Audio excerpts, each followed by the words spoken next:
let's see what you've got. Rob's here and he says, yesterday you mentioned soybeans closing over 1238 may get you interested in soybeans. Still interested? We're actually in soybeans. So let me put a little bit of this up here. These are November beans. I'm not crazy about the bean position, soybeans position. In fact, again, here's the monthly chart. They've got a lot of pressure they've expressed and still, still maybe in that. Here, that's monthly. Here's the weekly chart of soybeans. And then here we are on the daily. So I don't mind telling you, and I'm going to give it to you right now so you can follow this. So what we wanted to see was a daily close, like look at yesterday's close, was 1242. We wanted to see a daily close above 1238, and a daily close above 1232 would be even better. Soybeans did spike down pretty sharp today to 33 and then quickly recovered. I want to point this out. Take a look. Here's a 15-minute chart of that spike.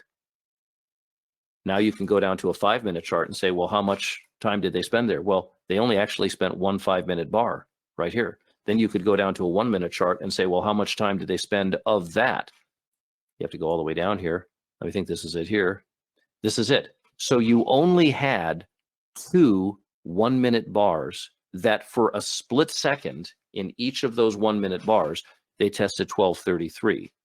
So in the square principle, there's something that is called the square within the square. And I'm not going to go into all the detail, but when the market is testing a square within a square, it has a very difficult time spending much time at that number, 1233. And so you'll see that if you happen to be a buyer at 1233, the market quickly moves out of there because it can't maintain that price level because it's a square within an existing square. And indeed, that's what the case is here. I mean, you could put up a 60-minute chart and it looks to you or looks to me like, oh, well, we were down here. Maybe we stayed for 15 or 20 minutes down here.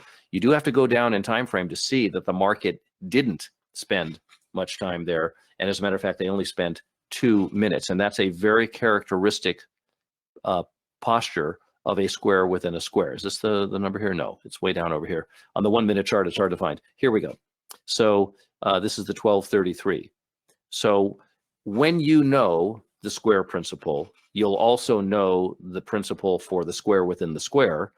And many of our forecasts are premised upon the idea that the market's going to move through one square, test a deeper square inside that square, and then pop back up and close above the major square, in this case, 1238.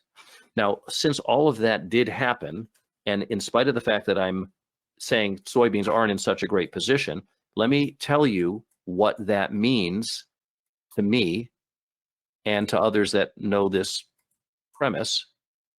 Let me just put that in. So, and I can't say this is 100% guaranteed it's going to happen, but it's what normally would happen. If we have a decent close today, let's say we close above 1242, generally between tomorrow and say Monday, we would advance to, and I'm giving this to you to watch this. Let me get my book here. We would advance to 1257 to 1258. So that's about here. Okay, maybe a little bit higher. This is, so it would look something like this. So there'd be some kind of an advance, either all in one day like that, or you would have it perhaps, this and a little bit more, right, to do that. So it could be broken up. But to the market, to the whole market, this is all one big movement, right? In the market's mind, it doesn't have individual chunks. In the market's mind, it's like you when I say, hey, come on over here and shake my hand. You're a whole person. And in order for you to get from there to here, you're going to have to make a bunch of moves that are all individual, could be broken down into their components, like a flip book for cartoons. Every little page shows you a little bit of movement.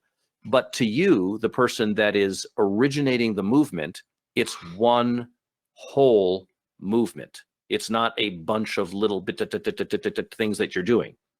So to the market, if I may speak for the market, The market is like that.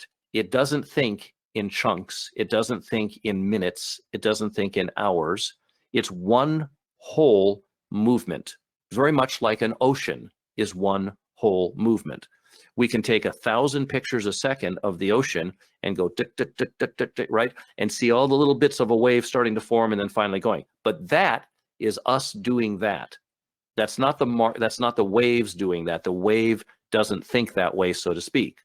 So whether the market breaks this up in 2 days or makes it all happen in 1 day, the general idea is that by having touched the square within the square, by having firmed up on it, that now puts the market in a position for the potential for a move up, just pretty much like what I've described here, except it could happen in a single day. If that doesn't happen for whatever reason, the market will be giving another important signal by the non-occurrence of this move.